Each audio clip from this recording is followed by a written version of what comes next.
In the vastness of the universe of ideas, philosophical questions are like twinkling stars that illuminate the darkness of the unknown. Amidst this intellectual spectacle, C.S.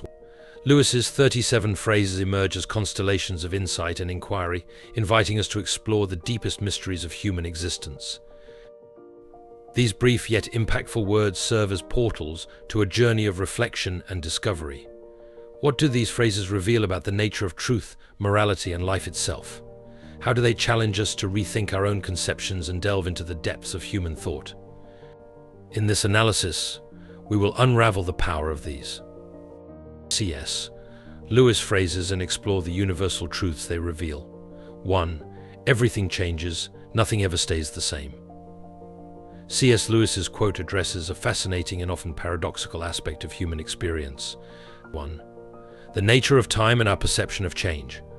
The first part of the statement, everything changes, nothing remains the same, reflects a fundamental truth in many aspects of life and the universe.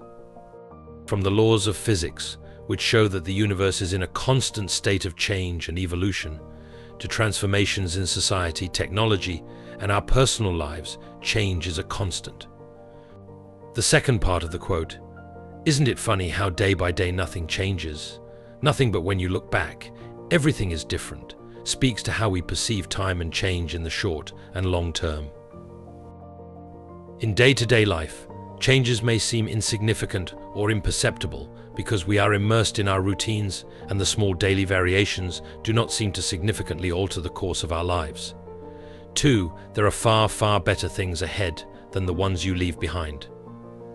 This phrase by C.S. Lewis is an invitation to optimism and hope, encouraging us to look to the future with a positive perspective. The central idea is that, regardless of the losses or challenges we face, the future holds possibilities and joys that surpass what has been left behind. This thought can be particularly comforting in times of transition or loss, reminding us that closing one chapter in our lives makes room for the beginning of another, potentially more rewarding and enriching one. Lewis, with this statement, also touches on the transitory nature of life and the importance of not clinging excessively to the past or material things. Excessive attachment to what has been can prevent us from fully embracing new opportunities and experiences. The idea that the best is yet to come serves as a reminder to keep our minds and hearts open to the infinite possibilities the future holds. 3. Nothing in life ours to keep. This idea can be interpreted in various ways. In a material sense, it suggests that generosity and the act of sharing with others can enrich our own life experience, providing a sense of satisfaction and purpose that simple accumulation of material goods cannot offer. On a deeper level, it can be argued that only through generosity and altruism can we truly experience the richness of life as it is in giving that we receive. Furthermore, Lewis may be touching on a broader spiritual or philosophical truth, where true freedom and fulfillment come from transcending selfishness and excessive attachment to worldly things. By opening ourselves to others and connecting to something greater than ourselves, we can find a sense of possession and belonging that is deeper and more enduring. 4. Give up yourself, and you will find your real self. This concept, often explored in spiritual and philosophical contexts, suggests that the true essence of who we are can only be found when we abandon the ego, superficial desires, and pretensions. Lewis is encouraging us to look beyond the layers of identity constructed by society, expectations, and our own ego.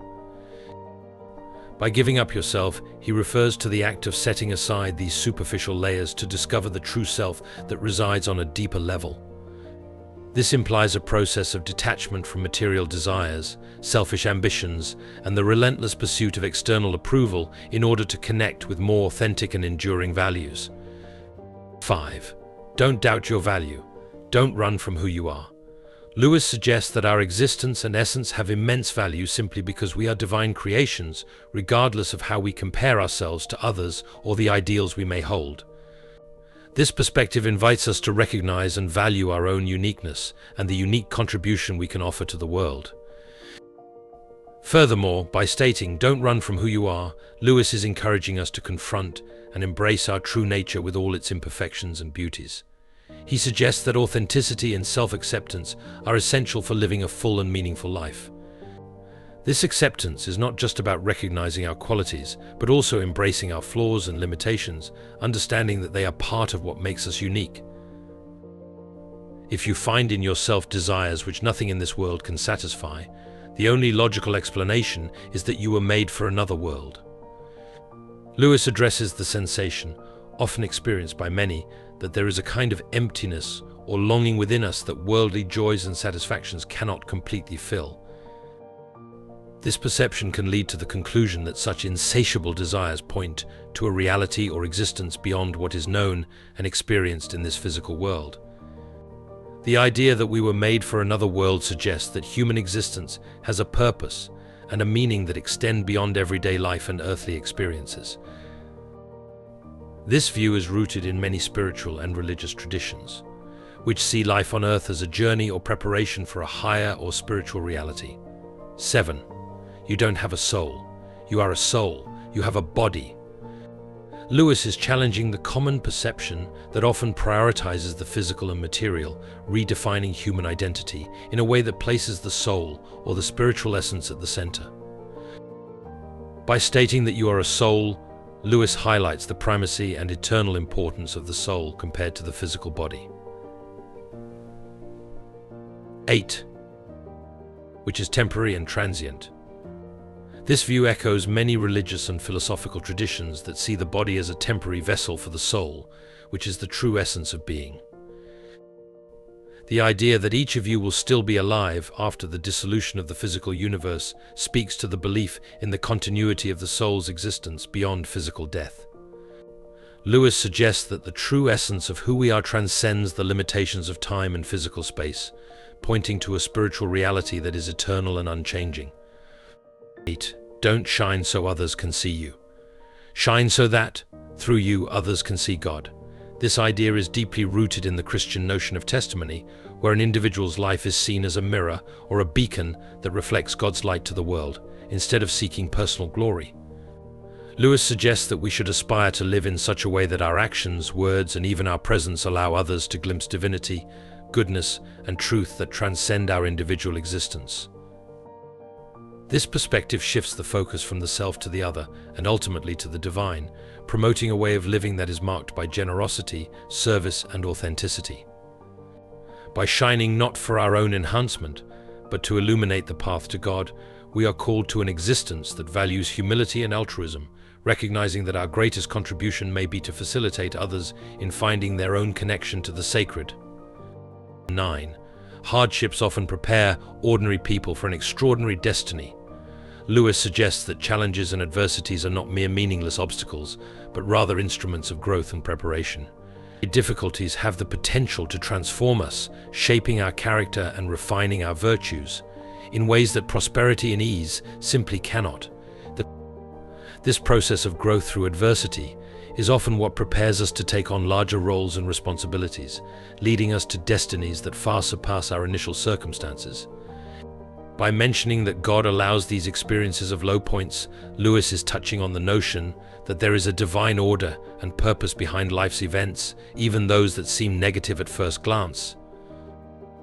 The lessons learned through adversity are seen as essential to our spiritual and personal development, teaching us perseverance, compassion, humility, and dependence on a force greater than ourselves. The idea that God does not make anyone wait unless it is good for him to wait reflects a view that God's timing is perfect, even if we do not immediately understand it. Patience and waiting are seen not as emptiness or meaningless inactivity, but as an opportunity for internal growth and preparation for what is to come. Thus, Lewis encourages us to face difficulties and periods of waiting not as abandonments, but as integral parts of a larger plan that leads us to an extraordinary destiny. 10.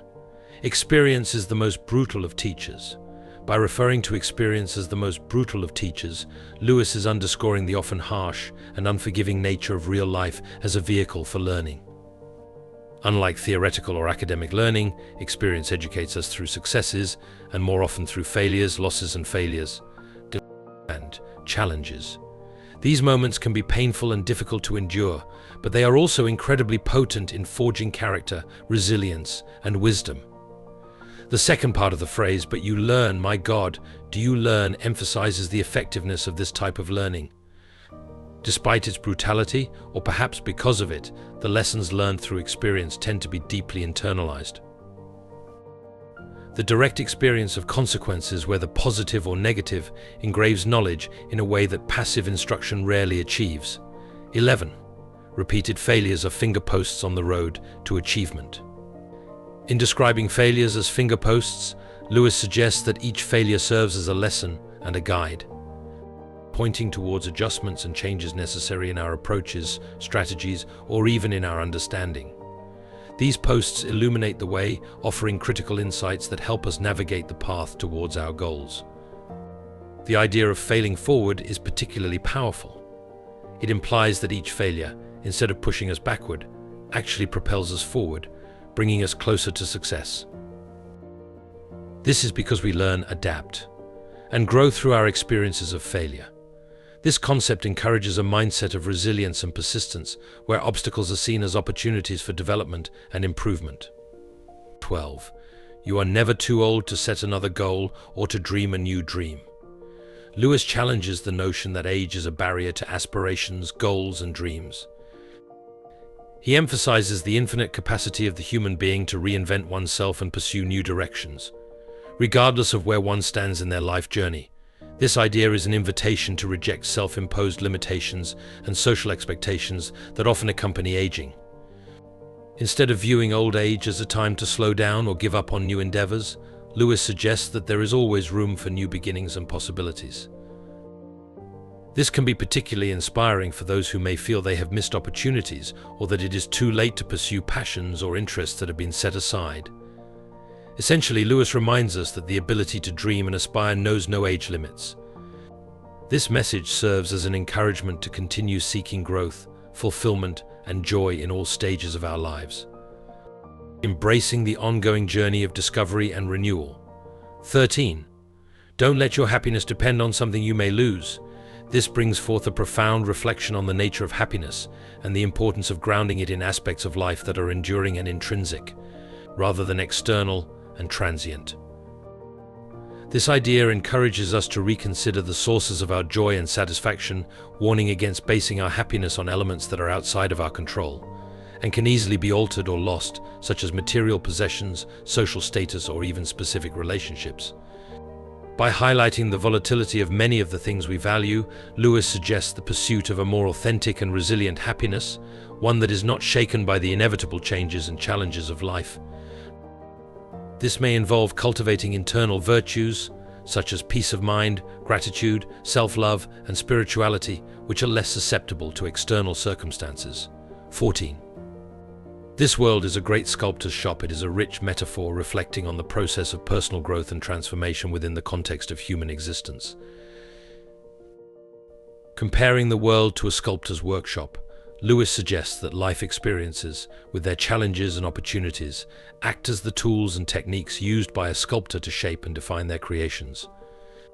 In this analogy, we humans are like unfinished statues, constantly being formed and refined by the hands of the sculptor, a metaphor for life's forces, circumstances, interactions with other people, and possibly a divine influence or destiny. Each experience carves our character, molds our values, and affects our life trajectory, contributing to the ongoing process of becoming who we are meant to be. The rumor that some statues will come to life can be interpreted as an allusion to the idea of reaching a state of awakening or spiritual enlightenment, where one becomes fully aware of their purpose, their essential nature, and their connection to something greater than themselves. This can also be seen as a moment of personal fulfillment, where a person transcends previous limitations and emerges more alive, authentic, and fully realized. 15. We are mirrors whose brightness, if we are bright, is wholly derived from the sun that shines upon us.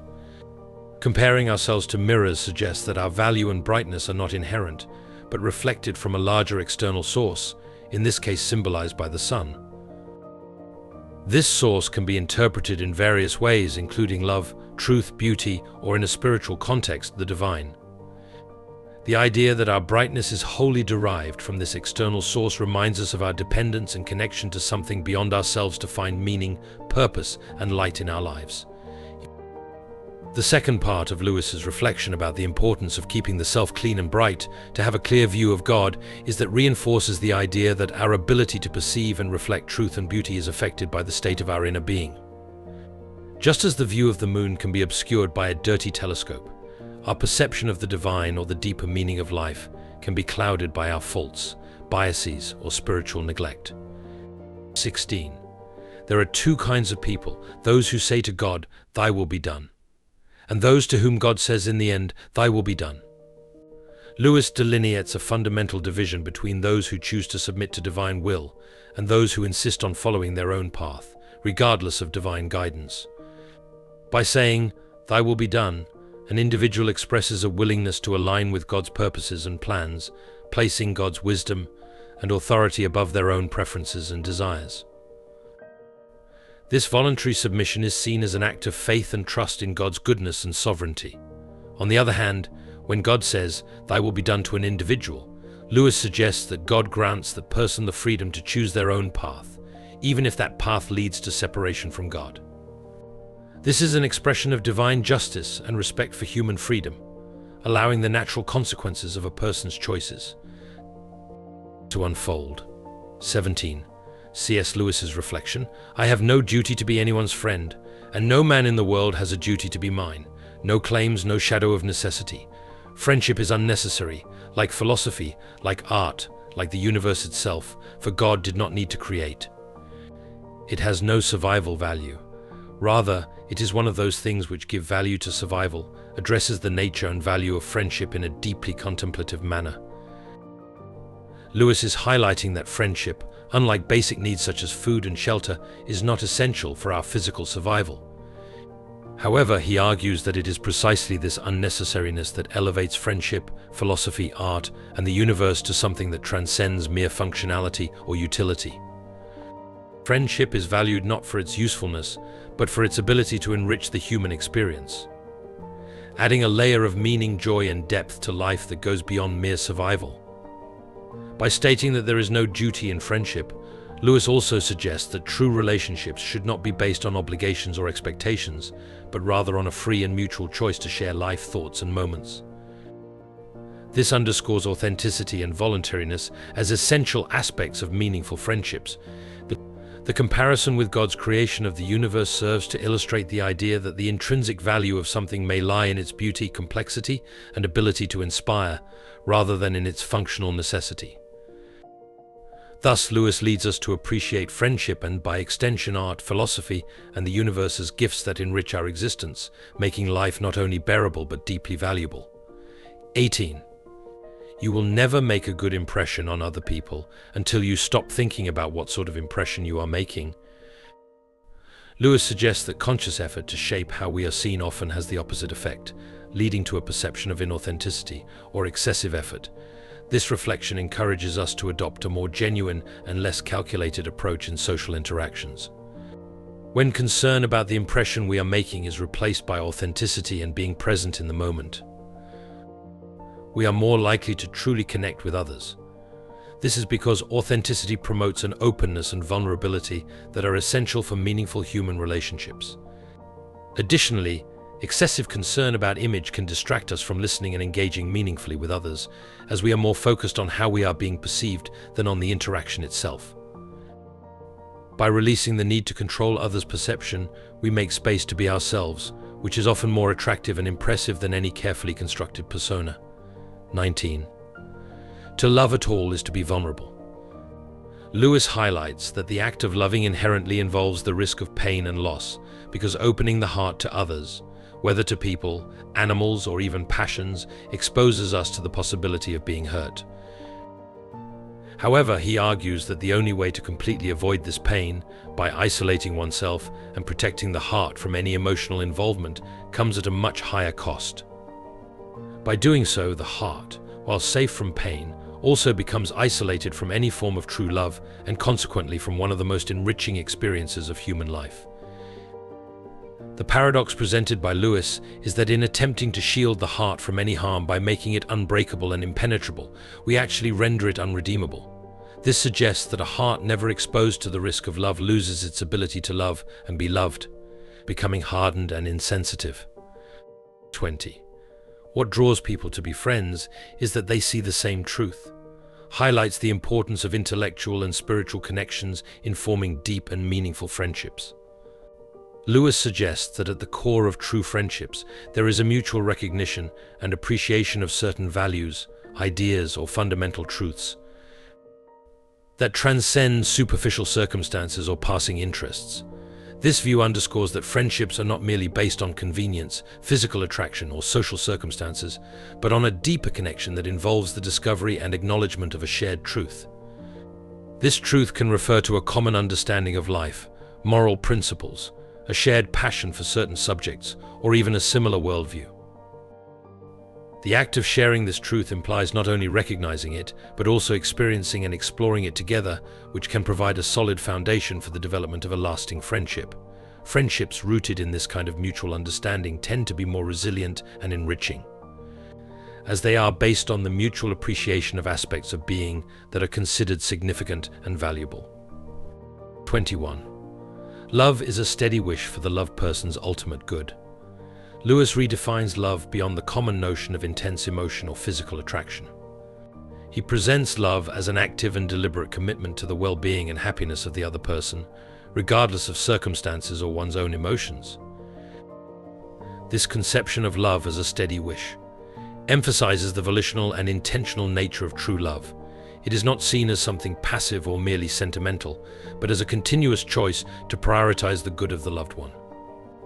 This implies a commitment to actions and decisions that promote the well-being and fulfillment of that person, even if it requires sacrifice or selflessness. By qualifying the supreme good so far as it can be attained, Lewis also acknowledges the reality of human limitations and life circumstances.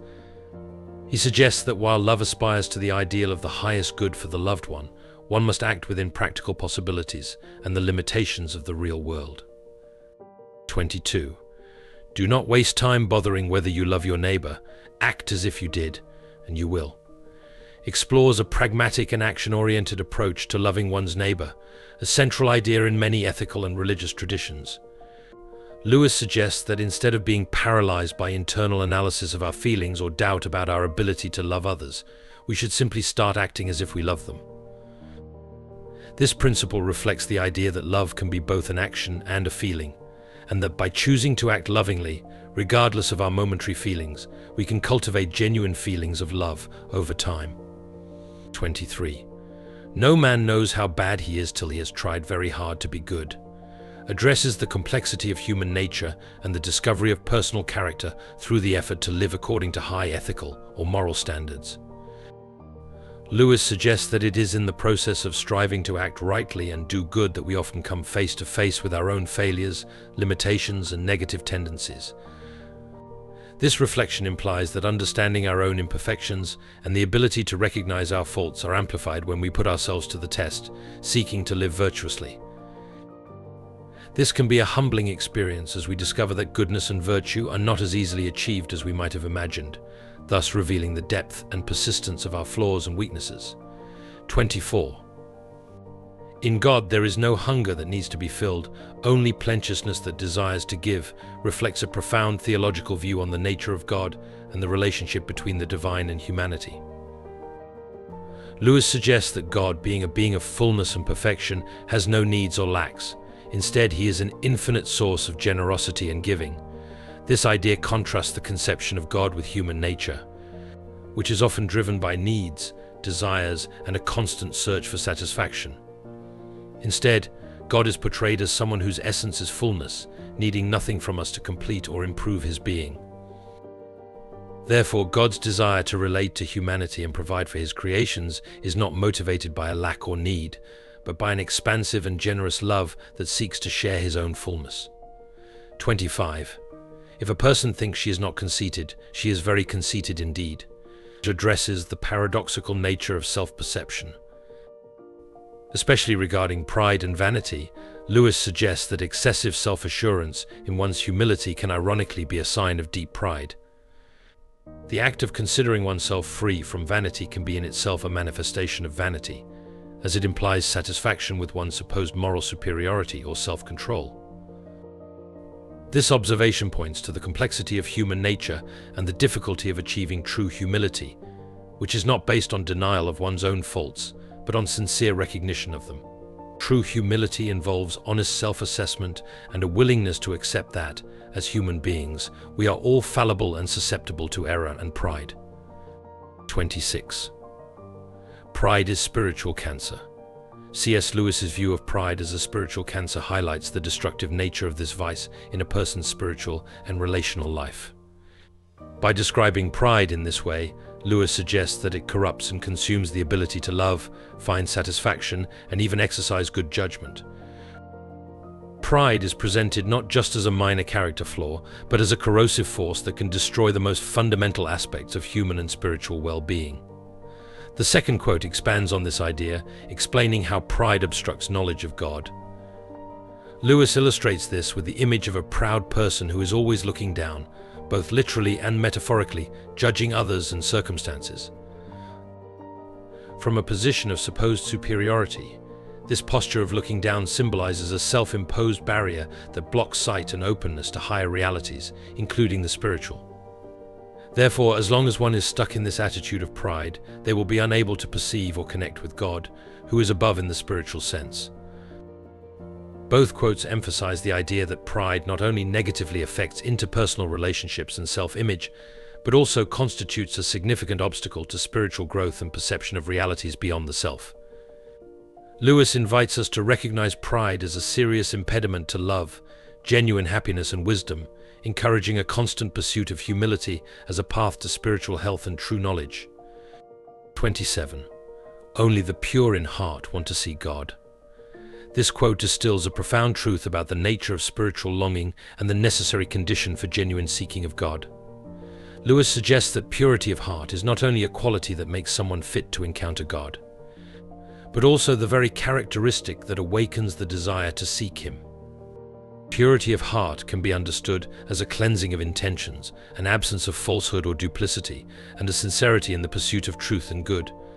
This purity involves an orientation of the being toward what is genuine and good, free from the distortions of selfishness, pride, and disordered passions that can obscure spiritual vision and deflect the quest for truth. By stating that only the pure in heart desire to see God, Lewis is highlighting the idea that the desire to know and draw near to the divine requires a certain inner disposition characterized by purity and sincerity. This implies that the spiritual journey toward God begins with an inner work of purification and alignment of the desires of the heart with spiritual values. 28. Human history is the long, terrible story of man trying to find something other than God which will make him happy. C.S. Lewis' statements about human pursuit of happiness outside of God reflect a deep critique of the nature of human aspirations and endeavors throughout history. Lewis suggests that the relentless quest for satisfaction in earthly things, whether wealth, power, pleasure, or status, is futile, as true happiness and peace cannot be found apart from God. God cannot give us a happiness and peace apart from Himself, because it is not there. This assertion highlights the view that any attempt to find lasting contentment outside of a relationship with the divine is doomed to failure, as the true source of peace and joy resides in God. To what will you look for help if you will not look to that which is stronger than yourself? This rhetorical question invites reflection on the need to seek support and guidance in a force greater than our own limited human capacity, suggesting that reliance on purely human resources or solutions is insufficient to address life's fundamental challenges.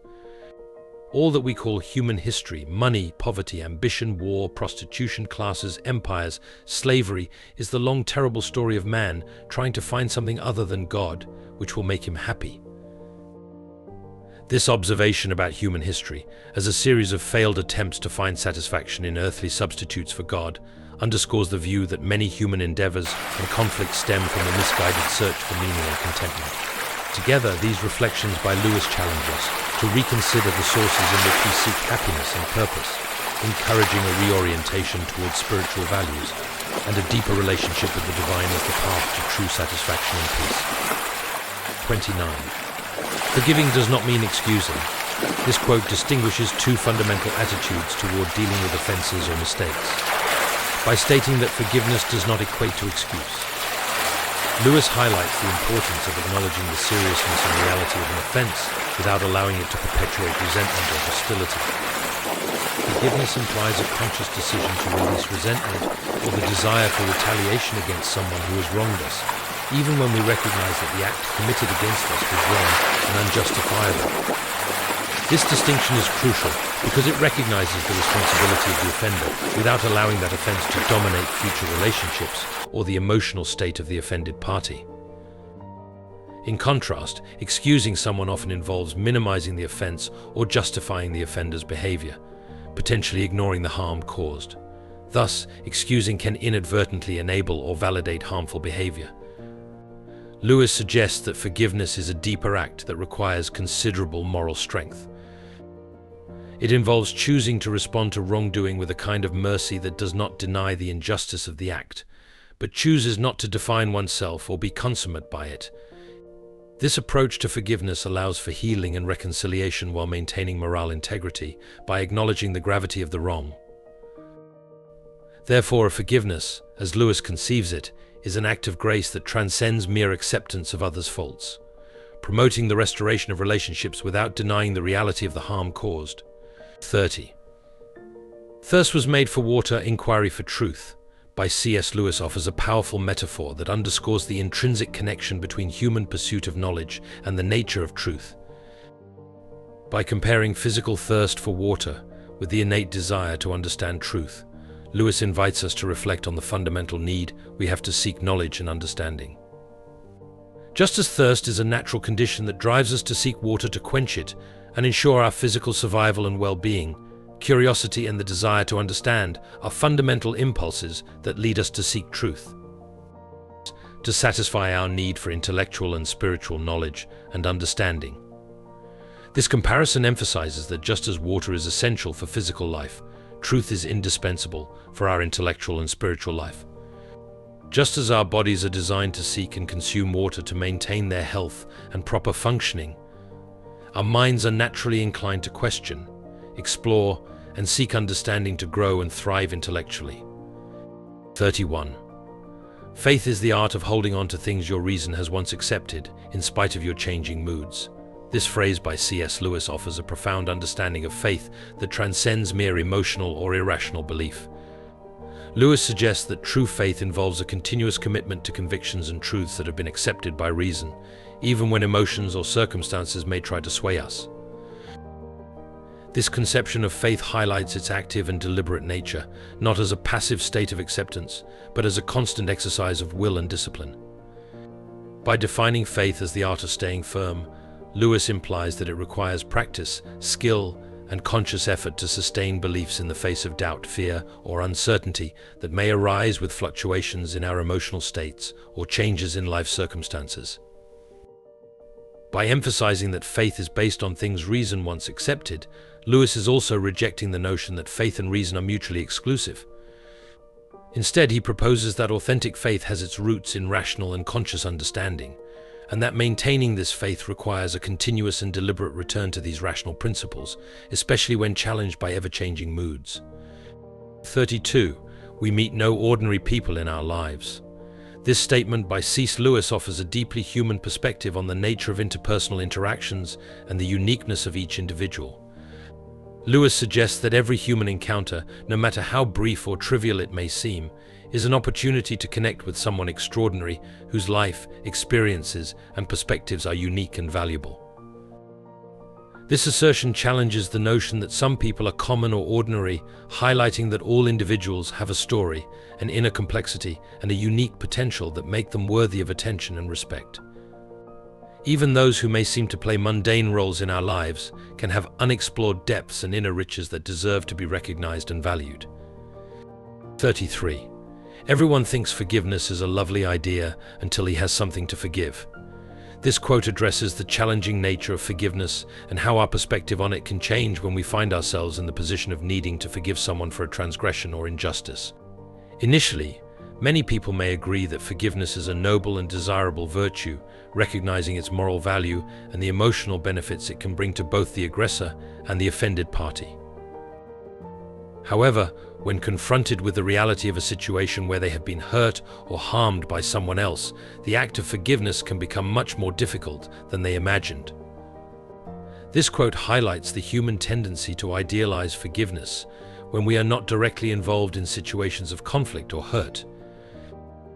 However, when we are faced with the real need to forgive someone who has hurt us, we may discover that forgiveness is a complex and painful process that challenges our emotions, self-image, and values. 34. Integrity is doing the right thing, even when no one is watching.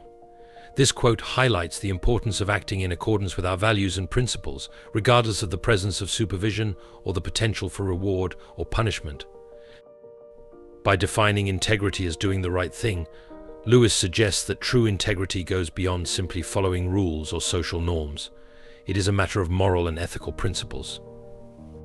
This implies making choices based on what is morally correct, even if it is easier or more advantageous to act otherwise. The part of the phrase that emphasizes that this should be done, even when no one is watching, underscores the importance of authenticity and consistency in our actions. This means that integrity is not something we display only to impress others or avoid negative consequences. It is a quality that is inherently valuable and shapes our conduct in all aspects of life. 35. Children are not a distraction from more important work, they are the most important work. This quote emphasizes the priority and significance of caring for and raising children in a person's life. In doing so, Lewis highlights the responsibility and privilege that parents have to shape and influence the development and future of their children. This statement challenges the common notion that caring for children is merely a secondary part or an obligation that competes with other activities considered more important or meaningful. Instead, Lewis argues that children are not a distraction, but rather the central focus and primary responsibility of any adult who takes on the role of a father or mother.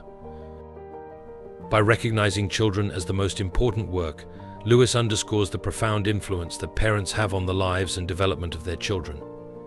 He suggests that parental care extends beyond simply providing material needs. It involves nurturing, educating, guiding, and loving children, preparing them to face life's challenges and become responsible and compassionate adults. 36. A children's story that can only be enjoyed by children is not a good children's story. Lewis argues that a story intended for children should be able to captivate and enchant not only the child audience, but also adults regardless of their age. This statement suggests that the best children's stories transcend age limitations and have a universal appeal that resonates with readers of all ages. They should contain elements such as imagination, adventure, wisdom, and emotion, which can be appreciated and valued by people of all ages, from the youngest children to the oldest adults. By emphasizing that a good children's story should be able to attract a broader audience, Lewis acknowledges the importance of the power of narrative to educate, inspire, and entertain people of all ages. He suggests that, even as we grow and mature, we never lose our love for the magic of enchanting stories, and that we should continue to seek out that magic throughout our lives. 37. True humility is not thinking less of yourself, it's thinking of yourself less.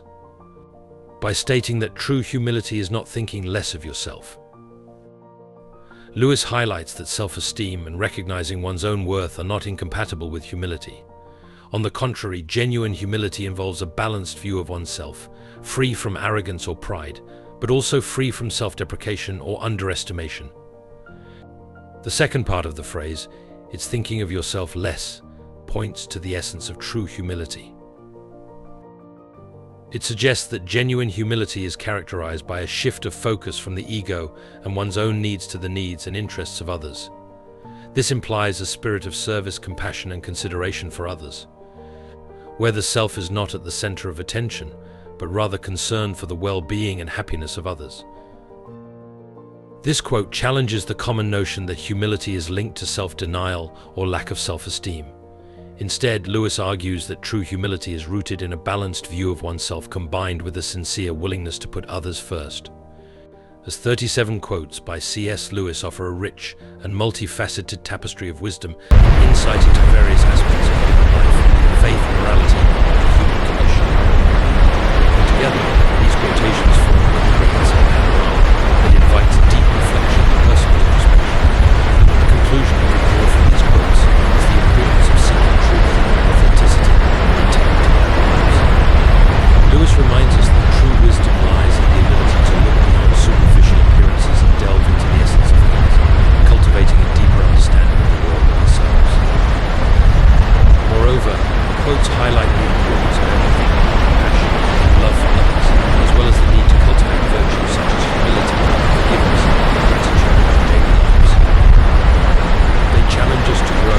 to learn, and to evolve as individuals, constantly striving for moral and spiritual excellence.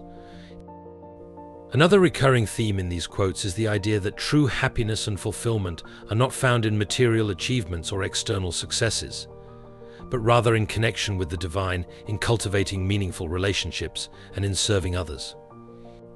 Ultimately, C.S. Lewis's words remind us that the journey of life is a continuous search for meaning, purpose, and transcendence. They encourage us to embrace the challenges, to embrace the journey of life with courage and determination, and to constantly seek truth, goodness, and beauty in the world around us.